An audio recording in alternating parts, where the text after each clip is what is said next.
Presidente desta sessão, senador Paulo Paim, senadores, nossos telespectadores da TV Senado, ouvintes da Rádio Senado, zelosos servidores dessa casa.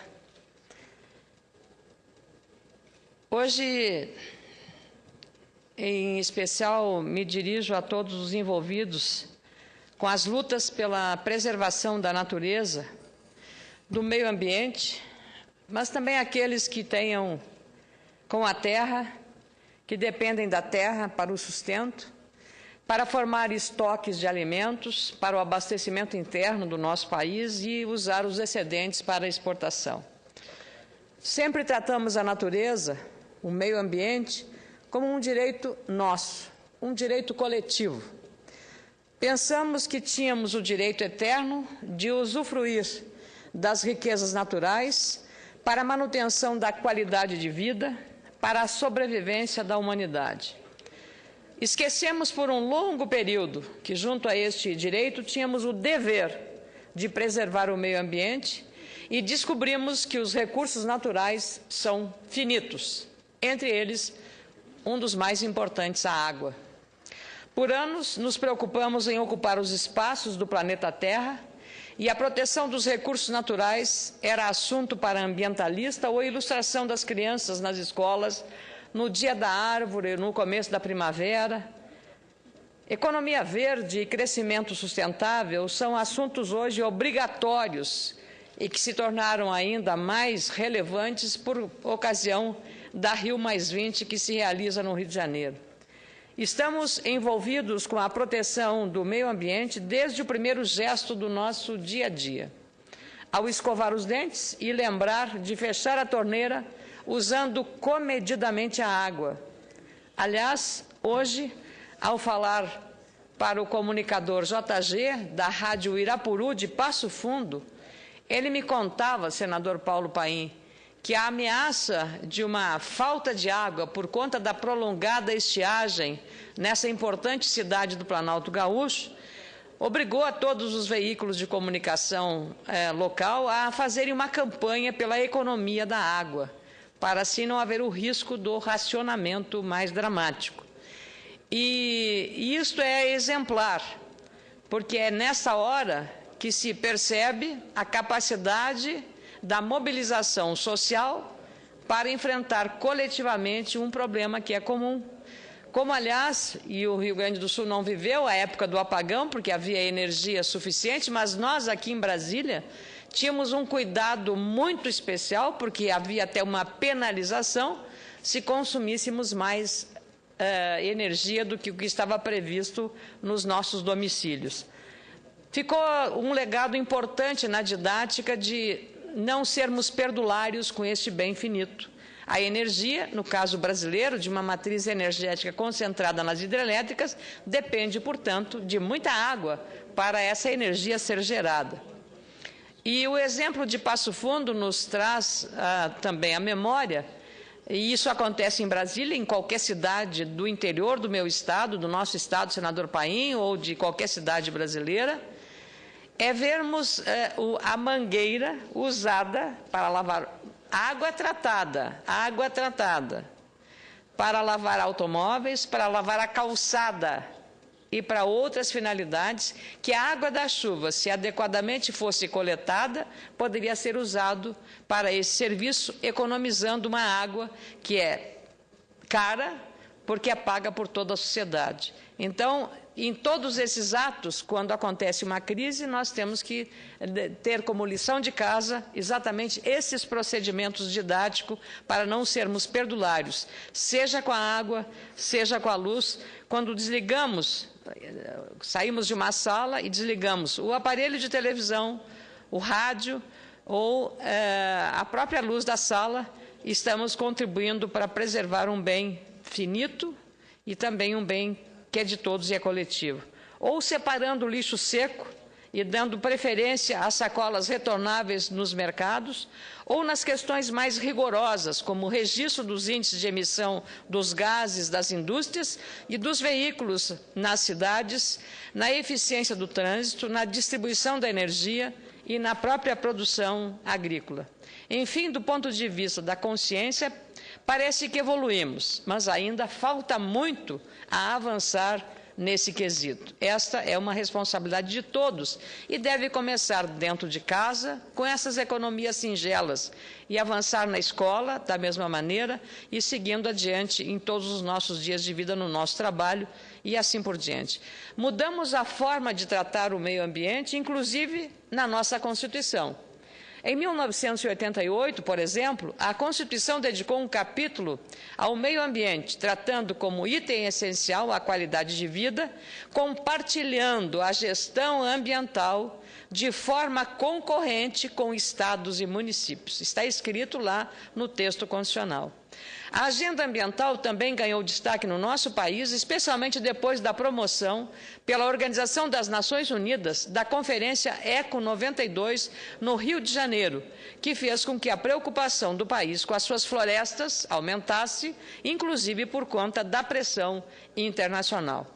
Naquele ano, houve um rompimento com o velho modelo econômico e foi criado um novo modelo, o chamado desenvolvimento sustentável, aquele que pode garantir crescimento, mas respeitando os limites do meio ambiente e preservando este patrimônio.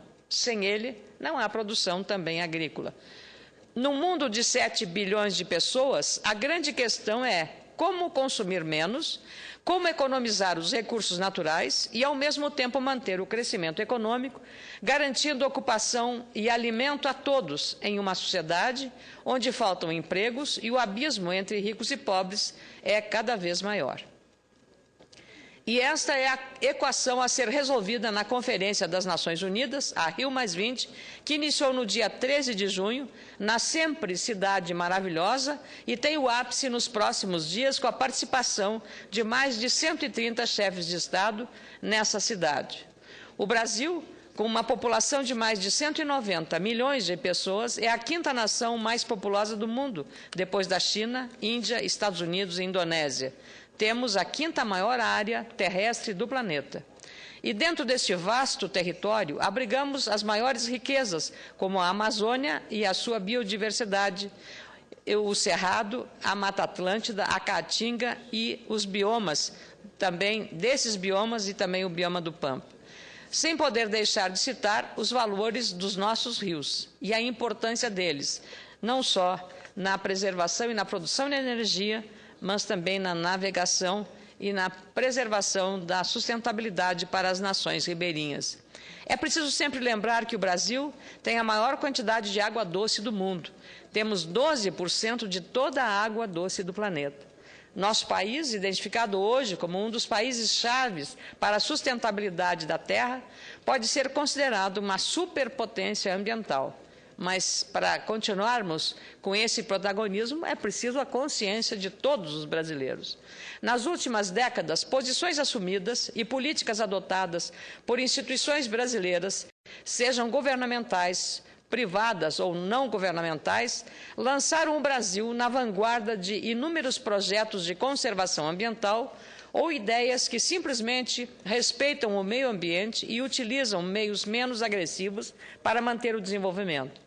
Somos excelência no programa de biocombustível, na geração de energia limpa e em projetos de reciclagem, exemplos para todo mundo. E aqui ressalto o que considero muito bem-vindo, que é o aceno da presidente Dilma Rousseff de dar maiores estímulos ao programa do etanol, uma das fontes de energia mais renováveis do mundo e com tecnologia genuinamente verde-amarela. Que seja sincero este compromisso da presidente, porque os derivados de petróleo continuam dominando na área dos combustíveis consumidos no Brasil. É preciso também não só dar prioridade ao etanol, mas também ao biodiesel. Até porque o meu estado, o Rio Grande do Sul, é um dos estados que tem as maiores plantas de produção de biodiesel do Brasil. E esse é só um exemplo dos avanços que temos obtido na área agrícola, setor essencial para que o mundo atinja o crescimento sustentável, mantendo empregos e impulsionando a inclusão social. A prova dessa evolução está no Código Florestal, que tramitou nessa casa e gerou o debate de todos os segmentos da sociedade. Essa lei regulamenta a exploração de terra e estabelece o que é vegetação nativa das propriedades rurais e também das propriedades urbanas. Dá ao produtor a segurança jurídica para fazer o que ele sabe, produzir alimentos com sustentabilidade.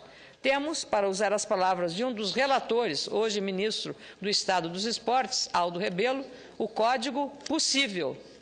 O novo Código Florestal foi aprovado pelo Congresso, a presidente sancionou com 12 vetos e agora vamos, nos próximos meses, analisar e votar as modificações feitas nessa lei. Tenho certeza que o Código Possível ainda será atingido. Vale lembrar também que na Amazônia a reserva legal é de 80% da área, no Cerrado 35% e nas demais áreas 20%. Só para termos comparativos, a Europa, só para fazer esta comparação, discute um aumento de até 7% da reserva legal das terras produtivas, o que é considerado por produtores do velho continente, especialmente da Inglaterra, desta ilha tão importante, uma proposta dura e inviável, 7%. Quando no Brasil o mínimo é 20%, 35% no Cerrado e 80% na Amazônia. E o que dizer da Argentina, nossa vizinha aqui, que tantas barreiras está fazendo ao nosso comércio bilateral, que sequer tem lei ambiental, sequer tem código florestal. Não seria o caso agora, senador Paulo Paim, de criarmos uma cláusula ambiental que seja exigida no caso dos produtos agropecuários que nós compramos da Argentina, assim como os nossos compradores internacionais fazem em relação a cláusulas sociais, ao trabalho infantil, ao trabalho escravo e a tantas outras, as famosas cláusulas sociais que são barreiras não tarifárias. Nós poderíamos fazer o mesmo, já que temos uma lei muito rigorosa na questão ambiental e a Argentina, nosso concorrente, não tem sequer lei ambiental. Aqui no Brasil, o possível de um entendimento entre os ambientalistas, entre os jovens, entre os políticos, entre os produtores rurais, pequenos, médios e grandes, já vem, de certa forma, sendo alcançado e construído. O Brasil, senhoras e senhores senadores, está na vanguarda quando falamos de proteção ambiental e quando falamos de produção agrícola. Afinal, além de estar entre os maiores produtores de alimentos, grãos e carne do mundo, o Brasil mantém em pé mais de 60% da cobertura vegetal. Uma pesquisa do INPE, Instituto Nacional de Pesquisas Espaciais, mostra que 85% da floresta amazônica permanece preservada. A evolução do desmatamento, é claro, precisa ter um constante acompanhamento de todos os envolvidos na proteção do meio ambiente. E o Código Florestal, como foi alcançado até aqui, pode contribuir decisivamente, e é muito, para que esses números não mudem. Junto à questão legal, técnicas cada dia mais sofisticadas podem contribuir para o aumento da produção agrícola e a preservação da natureza ao mesmo tempo. Temos a excelência dos trabalhos de pesquisa da Embrapa, que podem buscar a máxima produtividade por hectare.